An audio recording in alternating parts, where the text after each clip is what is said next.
नमस्कार दोस्तों, तिलानी राम की कड़ी में आज की कहानी है अंतिम इच्छा। आइए शुरू करते हैं।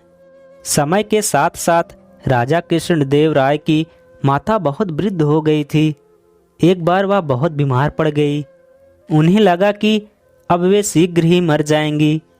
उनके पास आम बहुत था, इसीलिए जीवन के अंतिम दिनों में वे आम दान करना चाहती थी। सो उन्होंने राजा से ब्राह्मणों को आमों को दान करने की इच्छा प्रकट की। वह समझती थी कि इस प्रकार दान करने से उन्हें स्वर्ग की प्राप्ति होगी। सो कुछ दिनों बाद राजा की माता अपनी अंतिम इच्छा की पूर्ति किए बिना ही मृत्यु को प्राप्त हो गई।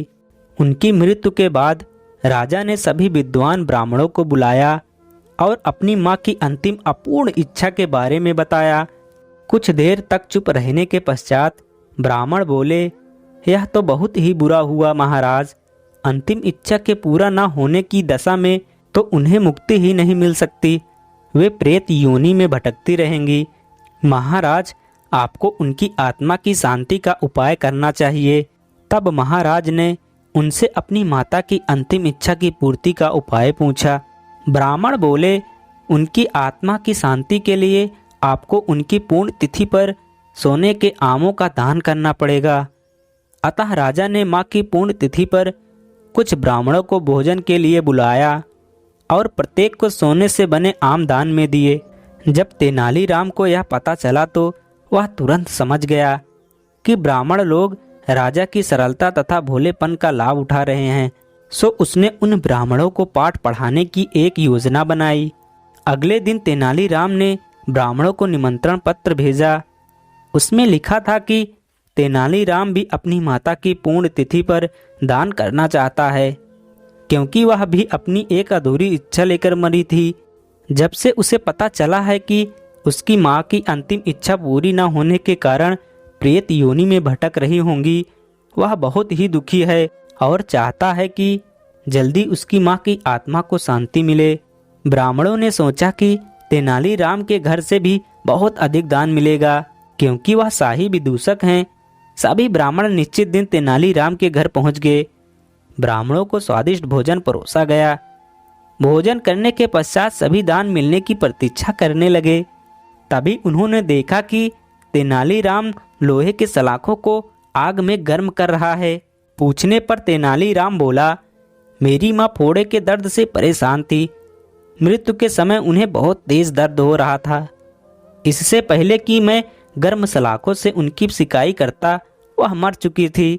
अब उनकी आत्मा की शांति के लिए मुझे आपके साथ वैसा ही करना पड़ेगा जैसे कि उनकी अंतिम इच्छा थी। यह सुनकर ब्राह्मण बौखला गए। वे वहां से तुरंत चले जाना चाहते थे।